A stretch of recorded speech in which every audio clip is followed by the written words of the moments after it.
Welcome to the Unscripted SEO Interview. I'm your host, Mark A Preston, and today we have Sam Partland with us.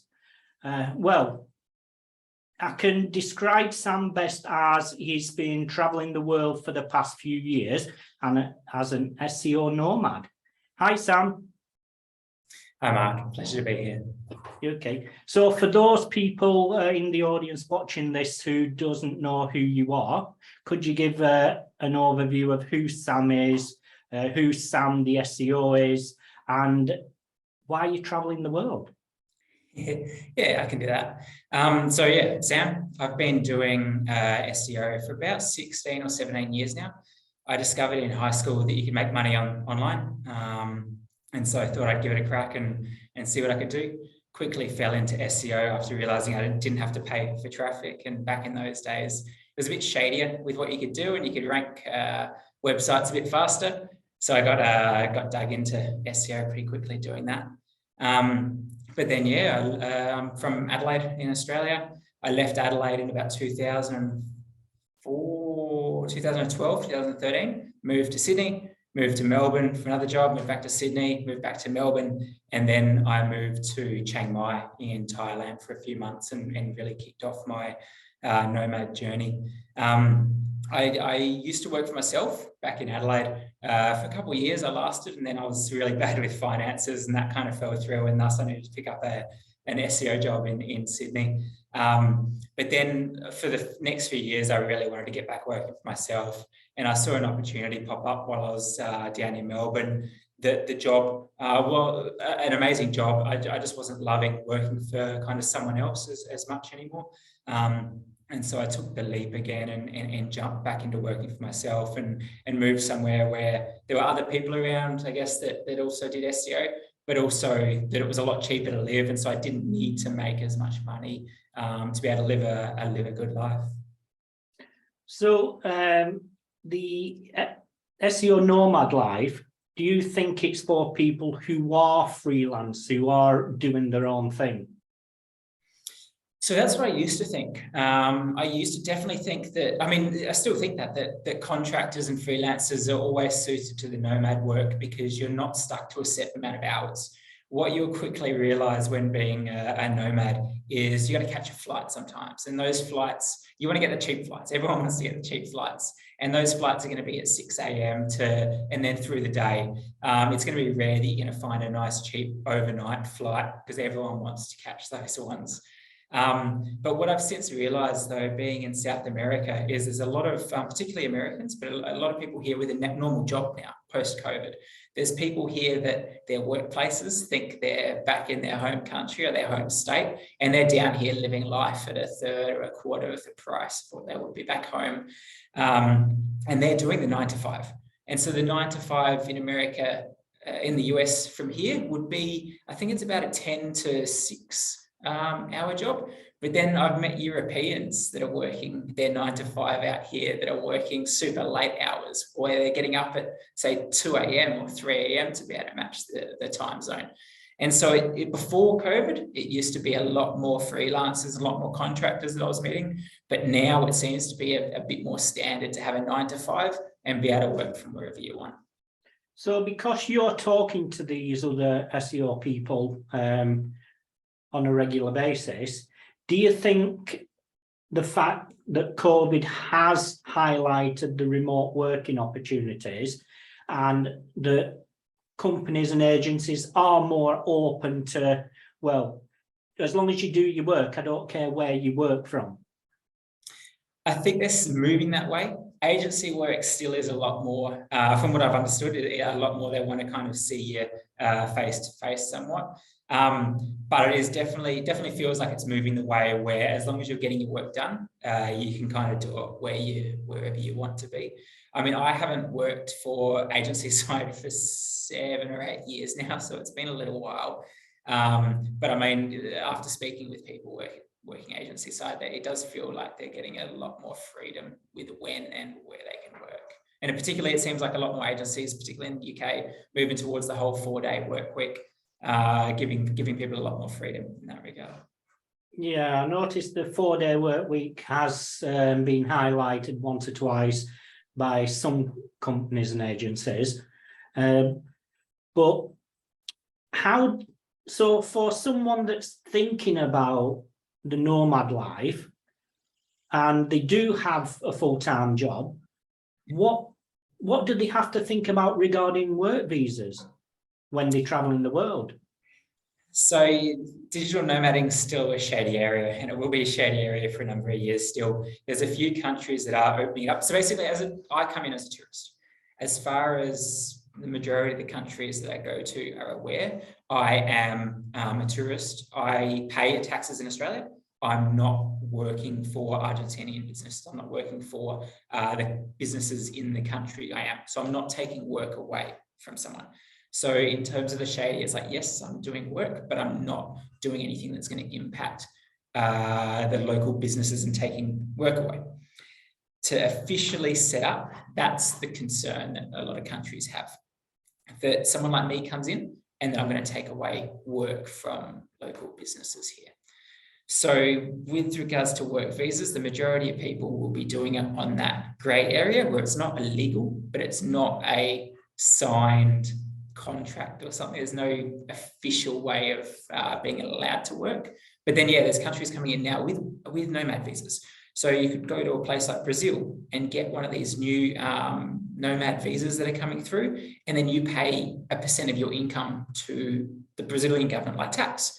And then you could become, that's where you basically pay your money, pay tax. So basically, you tax twice, one from your own country and one from the country you're in. That's how it will work initially. Yeah, unfortunately. And for the US, I think it is, no matter where you are, you'll always pay your US tax as well. So yeah. Great. Now, I've noticed you sharing a few things regarding programmatic, is it? SEO. Yeah. What is it? So the easiest way to describe programmatic SEO is that you take data and you create web pages. That's in a simplest form. But it's any web portal, any directory, any classified website is doing programmatic SEO. They have a set of data, being their listings. Let's go with real estate. They have real estate listings. Now, taking those real estate listings and creating an SEO optimized search experience, that's what programmatic SEO is. You're not saying, I want page by page by page like you do in WordPress. You're saying you want a page for every property type, being apartments, but then you want a page for every location, and you want a combo page for every property type and location. And then the system will automatically essentially create these pages, even though they're technically not being created. So it's taking the data and it's spinning up a page where as soon as Google finds a link, a page is essentially there as far as Google knows. Yeah. So basically you are structuring the main template pages. Then the data populates the individual pages. Exactly. You create a template around by what the page will be what will create the page, and then the system does the rest. Right. So how is that different to normal SEO? How the whole emphasis on programmatic SEO, isn't it just what SEO should do anyway? Yes, essentially. So the main difference I see between normal SEO and programmatic SEO is the thought process. You're not optimizing page by page. You can't go in and tell a developer or ask a developer that you need this real estate in Melbourne with properties under $500,000 page to have this title and the rest of the system to have this other title. You need to think about it in a different way where every optimization you make could affect 1,000 pages. It could affect 100,000 pages. It could affect 1 million pages. You're not doing it one by one. You're doing it on the scale. So you need to be able to make sacrifices. You need to be able to optimize for the 80% of the value, essentially, because there's always going to be outliers that you can't immediately optimize for. But at the start, you target 80%. And then you try and add another rule to target 80% of that 20%. And you kind of, as you go, you can slowly refine your optimizations. But yeah, it's just more so how you think about it. and how you attack it.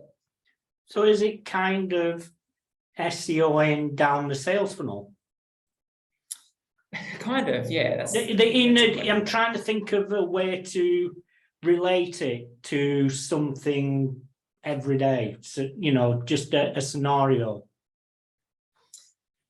Well, I guess instead of optimizing an article, you optimize one page using variables.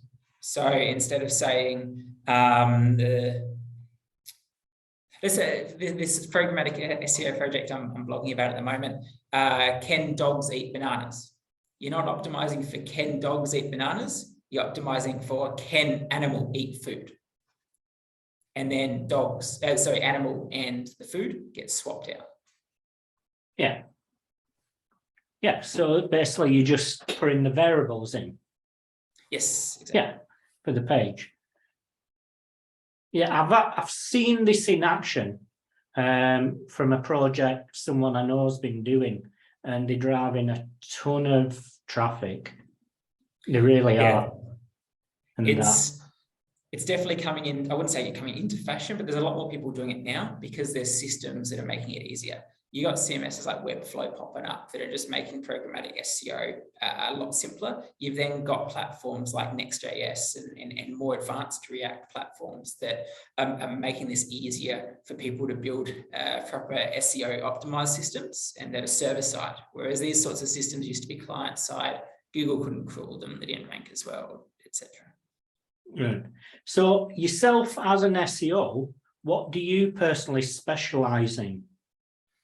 So my main specialty is with real estate portals and classified directories and similar sized businesses where they've got some sort of product and then they've got a search experience. So I can come in and optimize the search experience. I used to work for a company called Airtasker in Australia. I don't know if you've heard of them, but they've now expanded into UK, US, etc. And one of the things that I basically was hired for was to build a new landing page generation system for them. And so it's called a self-scaling landing page system where as new tasks were posted on the platform, we could categorize the tasks up, put them on an appropriate landing page, and then you'd have a targeted landing page for, say, plumbers in Melbourne, spin up. And so my specialty around these sorts of businesses was to be able to help them come up with a strategy, to be able to take their existing content, build these landing pages, and then have it hands-free. So this Airtasker system we built 4 or 5 years ago now has just constantly been creating new pages as the business has been growing, allowing them to target new keywords every single day, as long as they get enough tasks in that location posted. What happens about content then? Well, that's the system with the programmatic. So at a core level, you use the tasks as the content, or you use the listings as the content. So think about if you're looking for real estate in Sydney, you go to a page about real estate in Sydney. You're not going to see a 1,000-word article about real estate in Sydney. You're going to see 20 to 30 properties in Sydney that are for sale that then link through to that listing page. So the core of that search experience is just reusing those 20 to 30 listings on a search page. And then you can add some frequently asked questions now and a little snippet about the content and really dynamically create the text. But then you can go one step extra, which is what they're doing with Airtasker now. And they are adding that extra 500 words of unique content to the page to kind of add an extra content type. And it's kind of, you scale your system, you build it up as you go. You first get your core product, which is using that content live on your landing pages or your search page. And then you upgrade it as time goes on and see what else you can kind of add to it. It all makes sense. Now, when you are traveling the world and talking to other SEOs out there, do you ever discuss how SEO's different in each country? Whether it's more advanced or not as advanced. So say, for instance, like Australia and the UK, is it very different? Or in is it forward of the time? Is it up to date? What's the variant? So from what I've seen, it's not so much the country for it, it's the language. So English is a lot more advanced than a few of the other languages because certain people create these bulk systems, and that can only target English because that's what they speak. It's easiest for them to push out. But there is a big, and the last few years, there's a big opportunity within non-English speaking markets. And so with regards to Spanish and Argentina, where I am now, there is an opportunity there where it's not so much not advanced, there's not as many competitors. There's not as many people doing it because you've got an English speaker in Australia. They're not just targeting Australia because it's a small market. They're going after the UK, but they're also going after the US. So the US is one of the more competitive markets, not just because of the US SEOs, but because of every other SEO around the world trying to target that US market. Whereas somewhere like Argentina, speaking Spanish, you don't have all those SEOs from the rest of the world trying to target Argentina.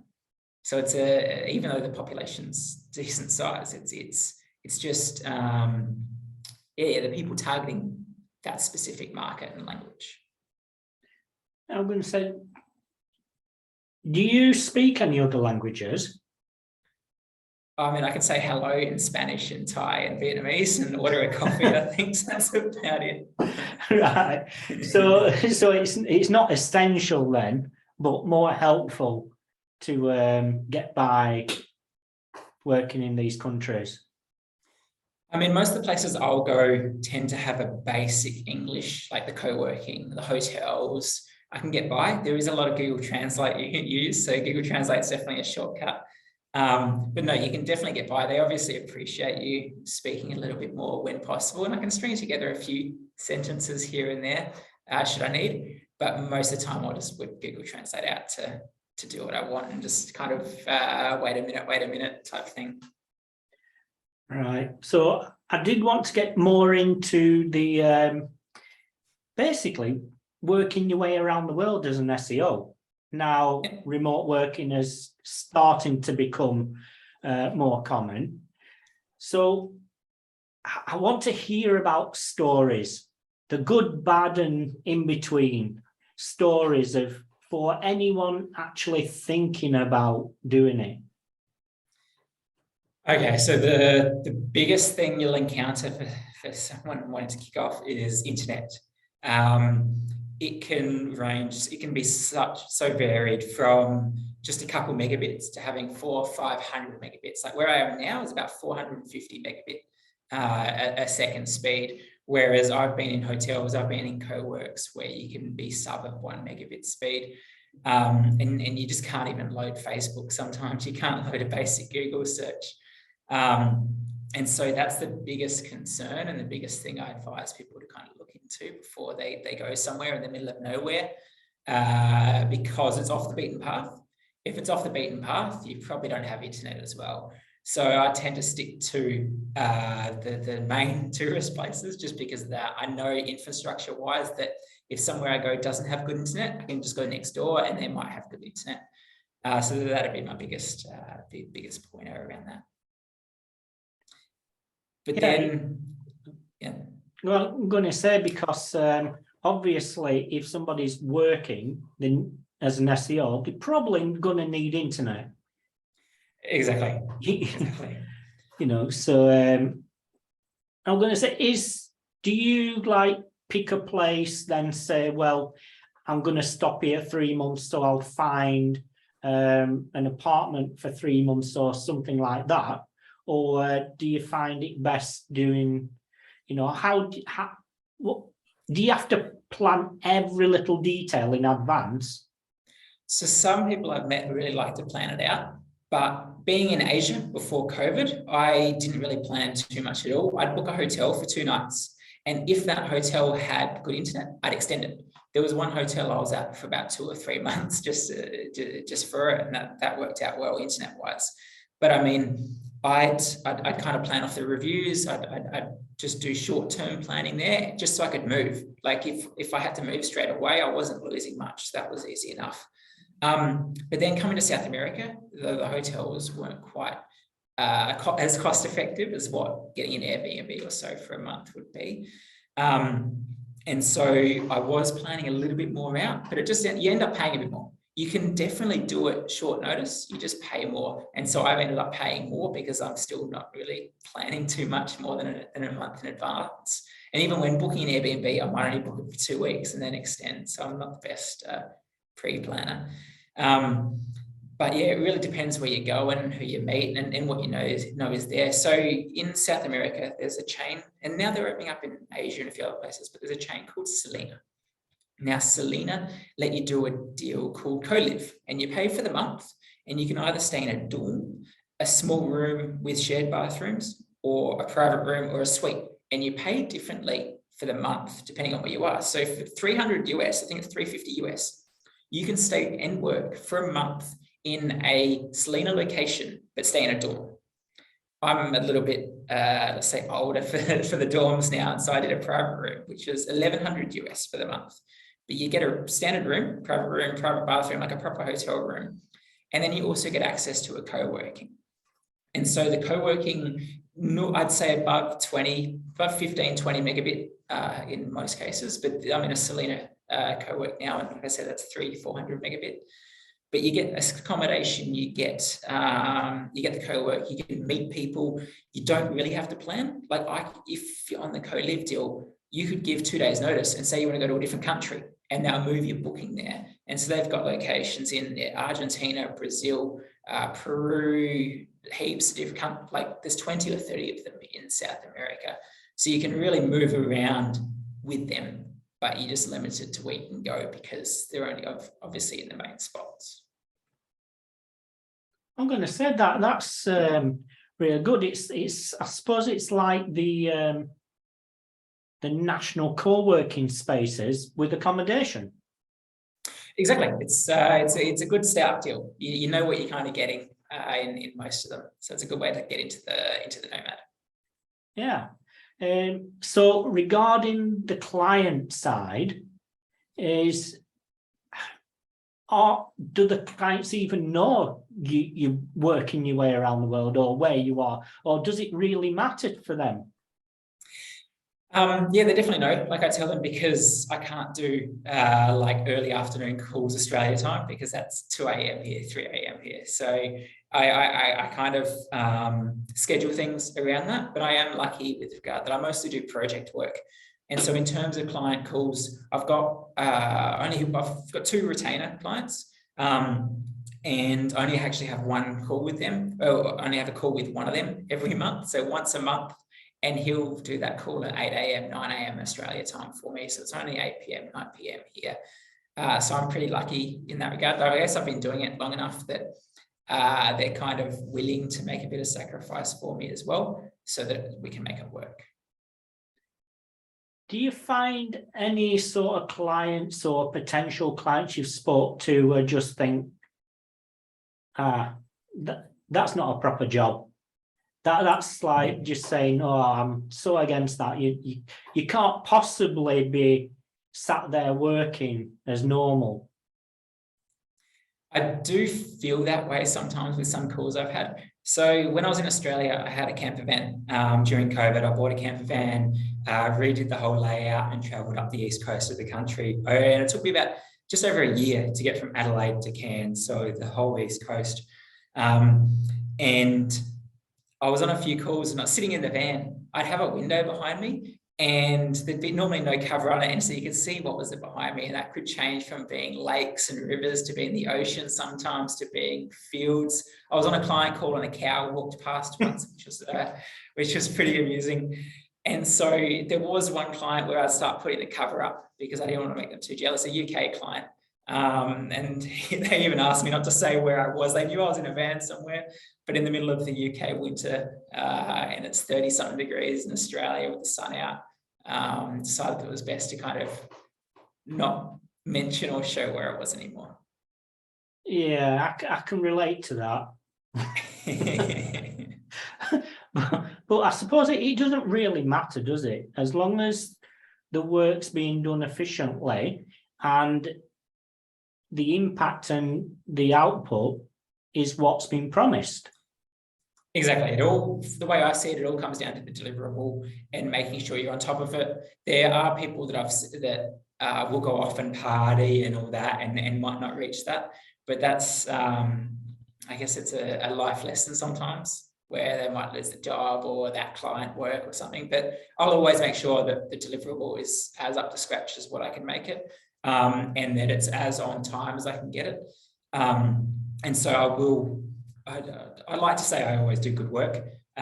Things sometimes slip through, I guess, but I'll always deliver the best I can, no matter how sunny or how nice the lake outside looks. Great. So do you think that anyone thinking of doing this and they've got the full-time job and think, well, I want to pack the full-time job in to work my way around the world as an SEO, yeah. It's not as easy as that, is it? Just to literally make a decision, then day after. What is the steps? So basically, you sat in the office, full-time job and everything. What do you have to prepare in order to have this life of moving around from place to place, working? So the biggest thing that I've understood from people working their full-time jobs at the moment is the time zone. That's going to be the biggest thing. So locking yourself into a location based on time zone to ensure you've got as much crossover as your work's going to require. Some people with the full-time jobs have been able to get away with only 2 hours or so a day of crossover. Others need the full 8-9 hours of crossover. So that really limits like the initial planning of where you can go.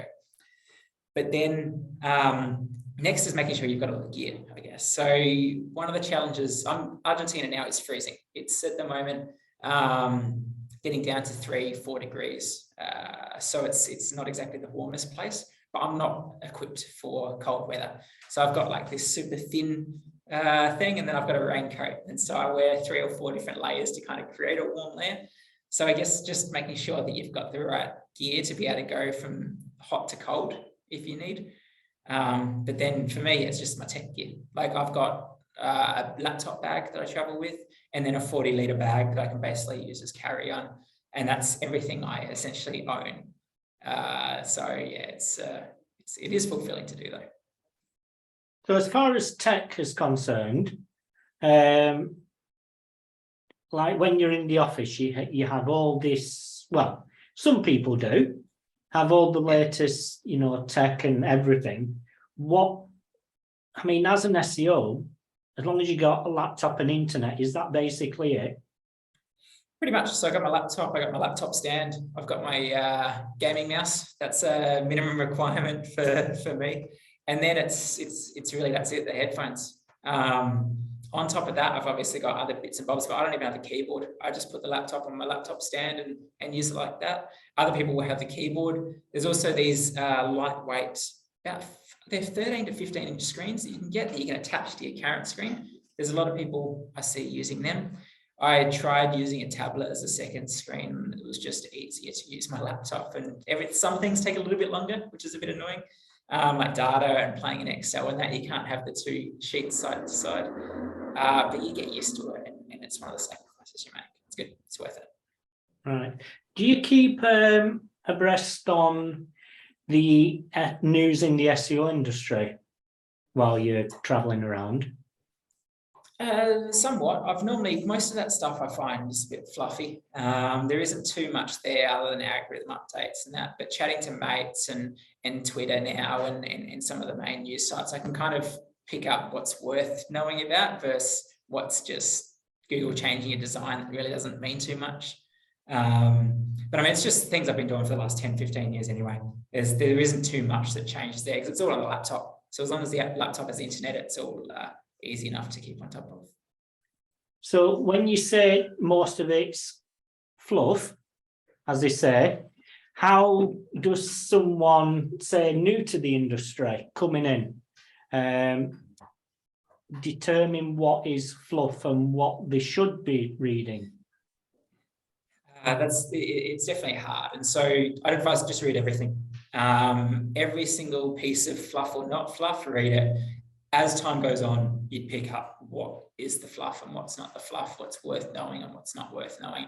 You'll see things being repeated over and over. And so over time, everything goes through the cycle, and you kind of start seeing the same things that popped up years ago that are popping up now again. And it's all becoming new news, even though you've known it. Like one of the big things at the moment was a later sellers posted they posted a blog change where they've moved from a subdomain to a subfolder.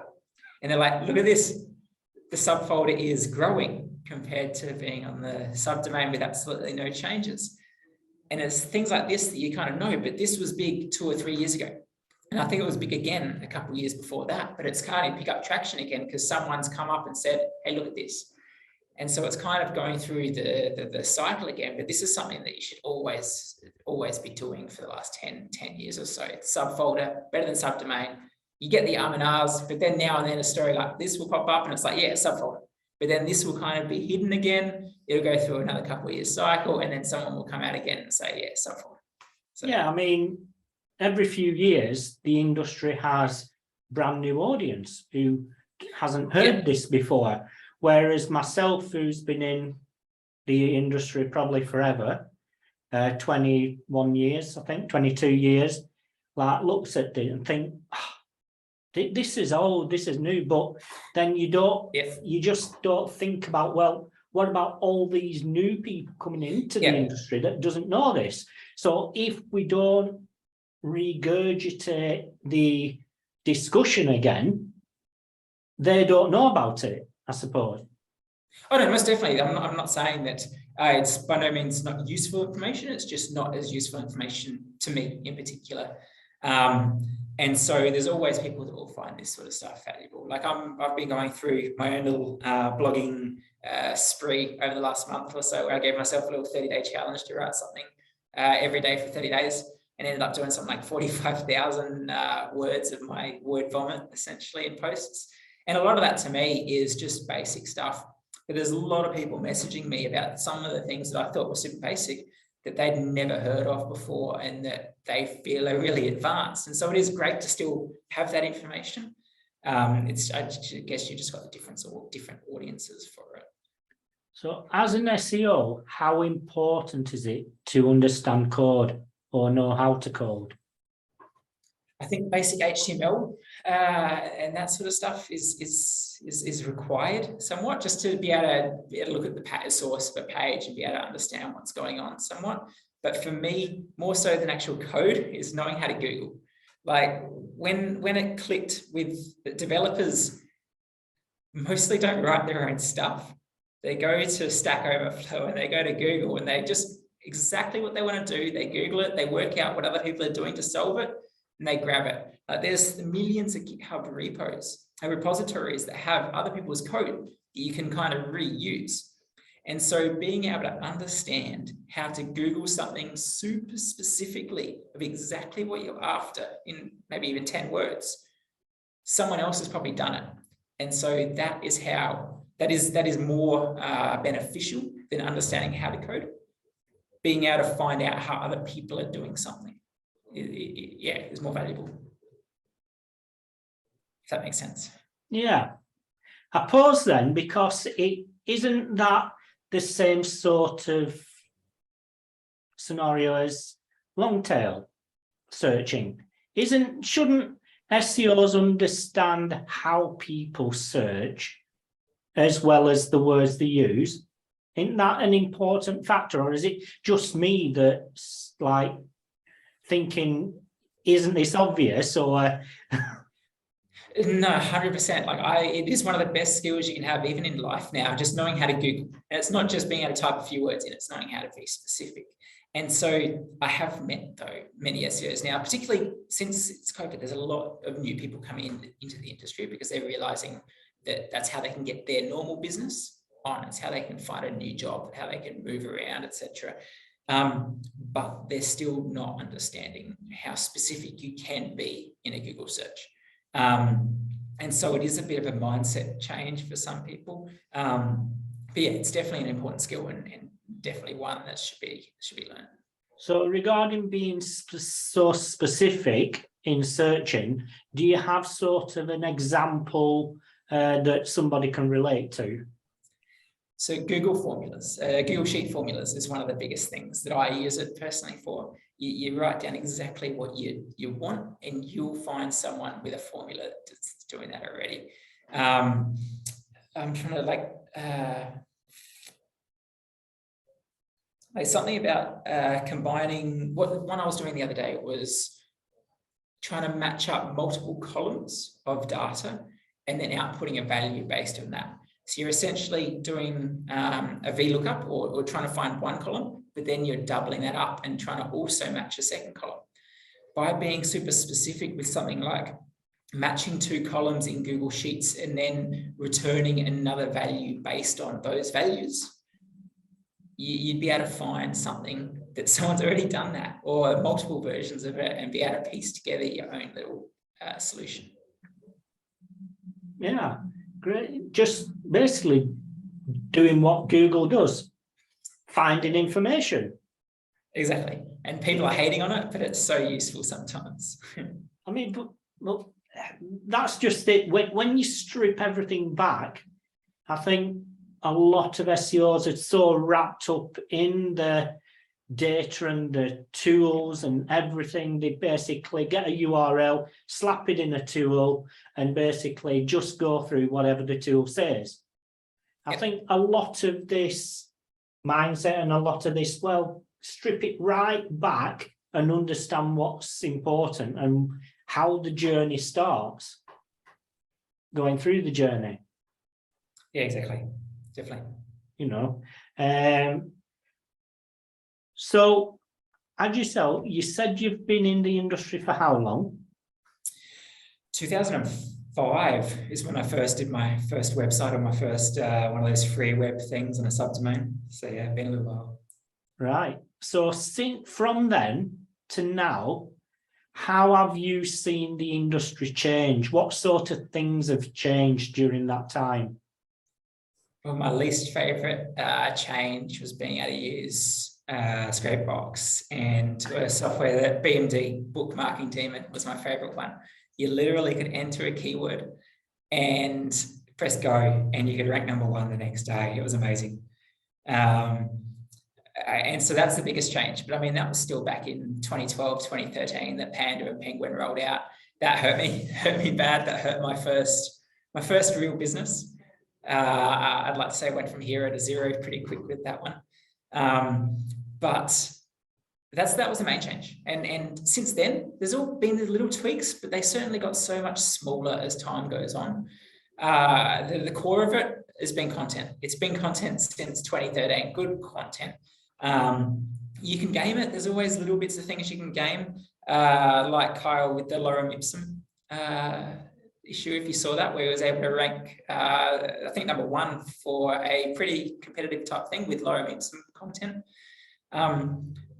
So there's still ways to kind of trick Google, as there always will be, as it changes and makes one thing more valuable, something else gets tweaked, which then might create a hole. The same hole that was available 10 years ago might come up again. But it still just comes down to having that good content. And then on top of that, though, the next biggest thing is just more people doing it. There's more people in the SEO mindset. It's not just a mum and dad blogger anymore that you're competing against. It could be an SEO on the other side of the world trying to rank in a market that they've never set foot in, that you're competing with now. Affiliate marketing. Exactly. The joys of it. Yeah, well, there's quite a few SEOs have affiliate marketing as a side gig. Yep. Yeah. But you mentioned a couple of times gaming the market. Yeah. Now, instead of thinking gaming the market, shouldn't you just do things right to start with, instead of trying to think, well, how can I make Google think this, instead of, well, what can I do to get Google to know we're thinking this? So the way I see SEO and gamification is a bit like you want to push the boundaries sometimes. You need to be able to test things out. you want to find the limit of what you can safely do before it becomes unsafe, so that you can do your best work essentially within safe bounds. And so there are a couple of ways I kind of approach it. Firstly, client work, I never do dodgy stuff. It's always above board. You get a bit of a free pass with client work and programmatic builds on the back of an existing business because they've got a valuable business. They've got their own content. It's just about restructuring and reorganizing that content to get the value. You don't really need to gain much to get easy wins. But side projects where you're going up against people that are already gaming the system, you sometimes want to push the boundaries to be able to test what you can safely do. So whilst, yes, you try and keep it above board, you also, the way I see it is you also want to kind of push it to the limits a bit and see what you can get away with on potentially money sites, but mostly for me to be your non-money sites that you kind of play around with to know what you can do with your money sites. Yeah, I mean, over the years, I've probably tested everything, or at least most things, but it's been on my own sites or a site I've just built to test things. So that way, there's no real impact. Definitely. To see what works, what doesn't. When you've been traveling around, obviously you've met other SEOs. Do you have like a group of do you ever gather do a meetup in an area of SEOs and just chat about, well, the industry, what's going on, how they're finding things, more like an SEO Nomad meetup type of thing? Yeah, so Thailand, Chiang Mai in Thailand probably has the highest density of SEOs anywhere in the world. And they have a weekly or monthly meetup there. So I met a couple of them when I was there, but then leaving there, you don't come across SEOs too often, surprisingly. There's a lot of digital people, a lot of people with digital work, but SEOs are really few and far between. So more so than an SEO meetup, you go and meet people at a digital nomad meetup, where then you meet a couple of SEOs and you talk about it there.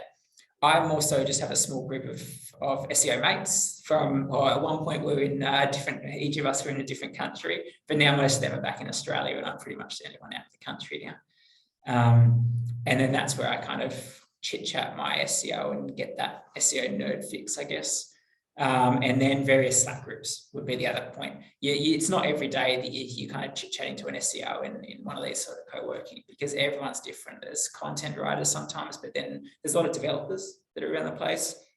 But then you have people with other jobs like product marketers and product managers, and just completely somewhat unrelated to SEO, but still digital work. Yeah. So are there any big SEO Nomad online groups that people could join if they're thinking of doing it, or they are out there?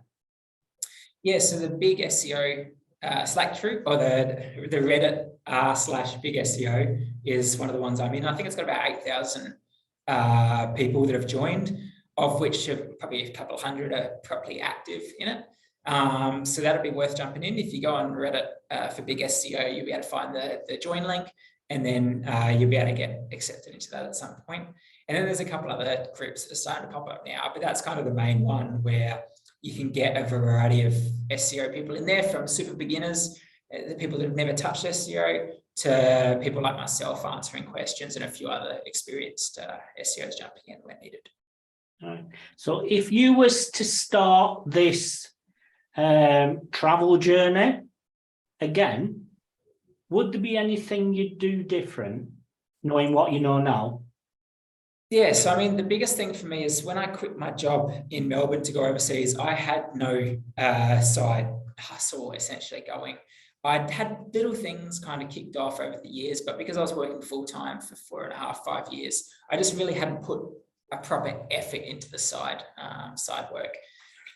I guess knowing what I know now, then I would have put a bit more effort in the month or 2 months for the lead up to be able to go overseas with something kind of going. I didn't really start anything until I got back overseas. And so I would have warmed something up, got some projects going, had some got some domains and sites warmed up with just a few pieces of content that I could sit there for a year or 2 years. I'm only finally doing that now in the last year or so, where I've started to get a heap of different websites going that I can kind of sit there. If something happens, cool. If nothing happens, they can just kind of sit there. They cost you, what, $10 a year in the domain. So, yeah. Yeah. So as far as sustaining a life, obviously there is survival and there's actually making it worthwhile doing it.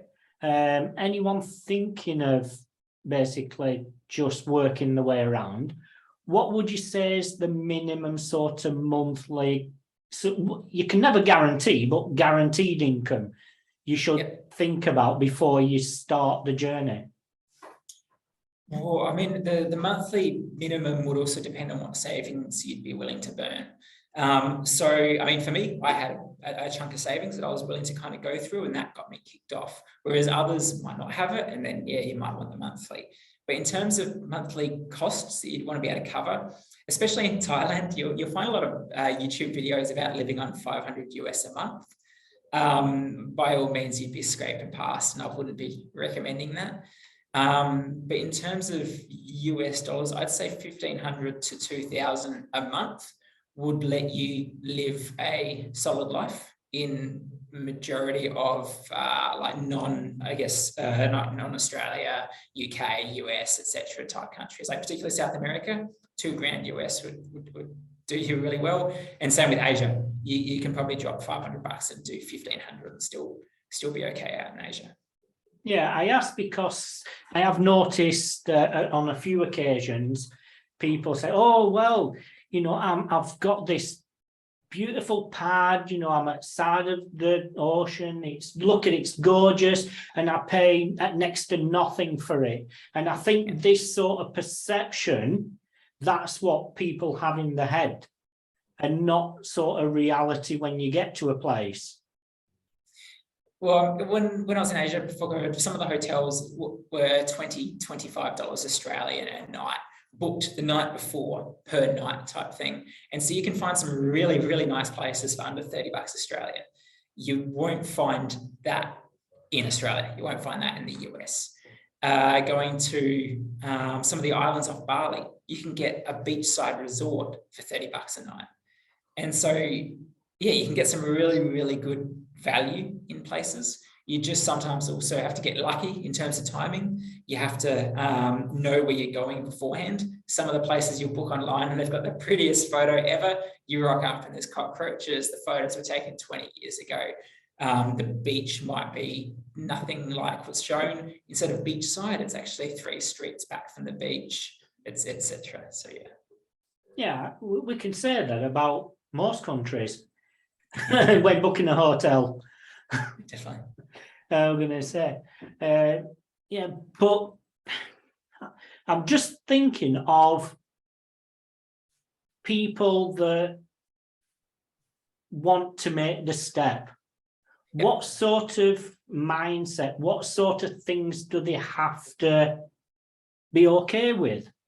You know, what about, you know, thinking about health care, you know, thinking about, well, what happens if I get ill, or what happens when you live in such a life where it's more or less day to day, you know, what other things do you have to think about regarding that? Yeah, definitely. Well, health to me wasn't a big concern because where I am normally the healthcare isn't too expensive. Like in Chiang Mai, they have a big water festival where you basically just get water guns and thousands of people are throwing buckets of filthy moat water on top of each other. And one of the big things that everyone gets is ear infections because of dirty water. And so I got an ear infection. Going to see a doctor, getting some antibiotics, the whole thing cost me about $30 Australian after seeing them twice. So that wasn't a massive thing, but then you can also get Nomad insurance with a mob called Safety Wing. And that's about 30 or 40 Australian a month. And that will cover a lot of stuff.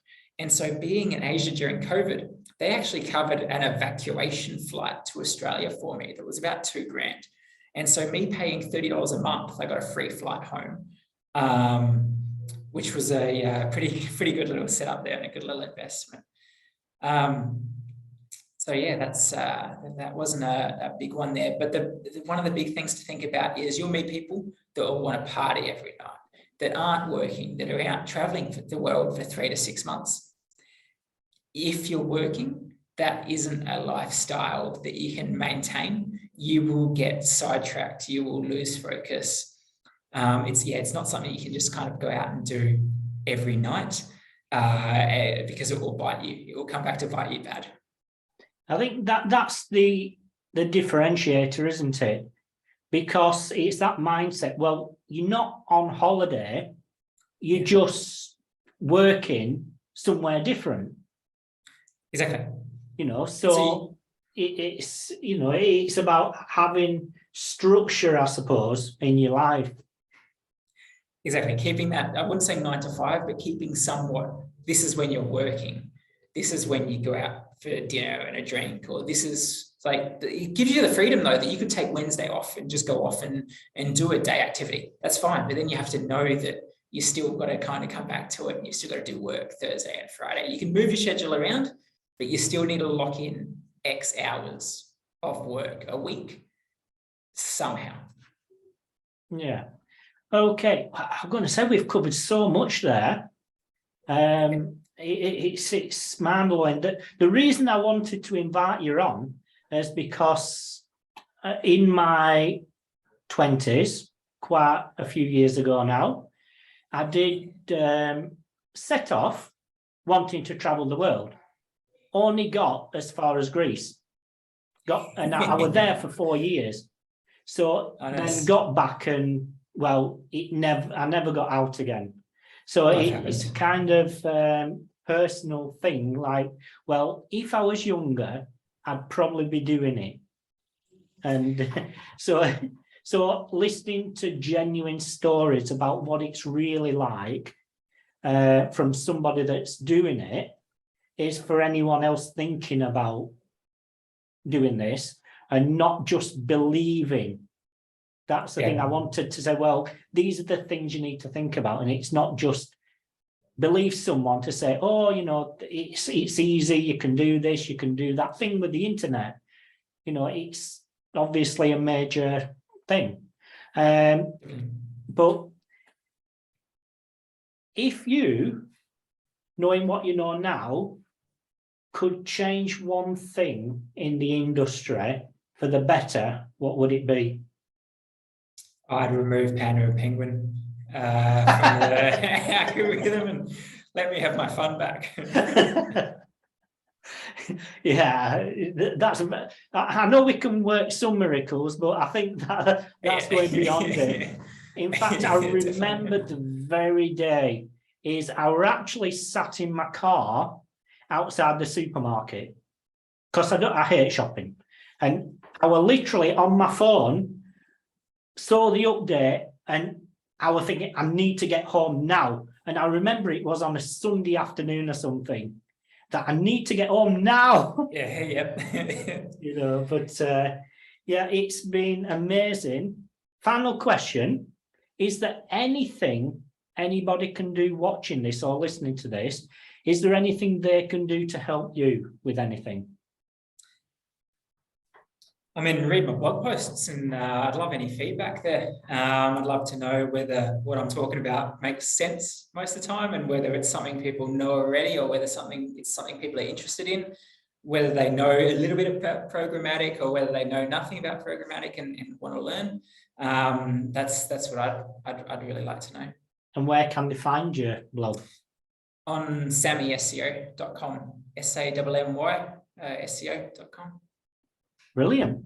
And do you chat much on social if anybody wants to connect? So recently, a lot of LinkedIn. So you can definitely find me as Sam Partland on LinkedIn. And then I've just started Twitter. So, I created the account over 10 years ago, but I'm finally actually starting to use it, which is, I should have done it a few years ago. Fantastic. Well, thank you so much for joining us. And I've had a blast. We could go on forever, but we both have work to do. and it, like you say, it's not a constant party. But thank you again, and it's been amazing. And it's made me think about a few things, not about jumping ship and leaving the kids around, but, you know, on just different mindsets with what you shared about the programmatic side of things. I'm glad I could be helpful. So that's it. Well, Sam, thanks a lot. Not a problem. And keep me updated where you get to. It sounds good to me. Thanks. Talk to you later.